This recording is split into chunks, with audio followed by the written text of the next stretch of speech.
Quel est donc l'objectif de Satan? Il est de corrompre et de cette façon précipiter l'Église de sa position spirituelle. Nous avons des paroles telles que celle-ci. Souviens-toi donc d'où tu es tombé. Cela est dit à l'Église d'Éphèse. Tu as abandonné ton premier amour. Retournez à Acte 19 et observez ce premier amour. Paul arrive à Éphèse. Et que se produit-il là, par sa présentation de Christ? Pourquoi beaucoup d'entre eux apportèrent leurs précieux, voire inestimables livres d'art magique et en firent un grand feu? Et l'évaluation qui, en effet, représente une somme immense. Et tout cela partit en flammes. Dans une vallée comme Éphèse, où Démétrius est si motivé par les profits des affaires, où le capitalisme est un facteur si important, où l'argent représente beaucoup, une immense fortune est ainsi sacrifiée. Pourquoi? Parce qu'ils se tournèrent vers le Seigneur de tout leur cœur. Le témoignage de Jésus est accepté et établi. Quelle chose! Vous vous souvenez de l'entretien de Paul avec les anciens d'Éphèse? Quelle merveilleuse révélation! Quelle relation dans les choses spirituelles!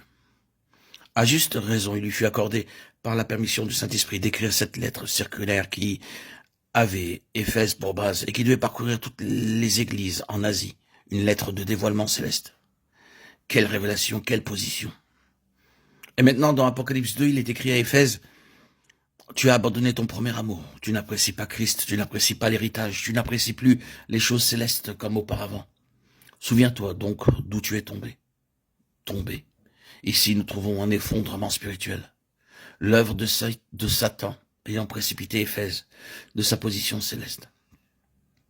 Ainsi, le vainqueur est la personne ou la compagnie qui tient bon en faveur de la pleine révélation de Dieu. Et la pleine révélation de Dieu est un peuple céleste en qui il peut y avoir une manifestation grandissante et finalement pleine et parfaite de la gloire morale de Dieu dans cet univers. C'est la cité, la nouvelle Jérusalem descendant du ciel d'auprès de Dieu, ayant la gloire de Dieu, son éclat étant semblable à celui d'une pierre très précieuse. C'est là le but auquel Dieu travaille. Donc, bien-aimés, souvenez-vous que l'autorité de ce monde et de cet univers a son centre dans les lieux célestes. N'oublions pas cela. En cet âge, les autorités de ce monde de ténèbres se trouvent dans les lieux célestes. Dans ces lieux célestes, à présent, les principautés et les puissances, les autorités de ce monde de ténèbres agissent. Et elles font leur œuvre complètement. Oh oui, il n'y a jamais eu de temps comme celui-ci. L'œuvre méchante de Satan se manifeste parmi les nations. Leur dégradation morale apparaît avec toujours plus d'évidence. L'autorité est là, dans les lieux célestes, aussi lourd que ce monde en dehors de Christ est concerné.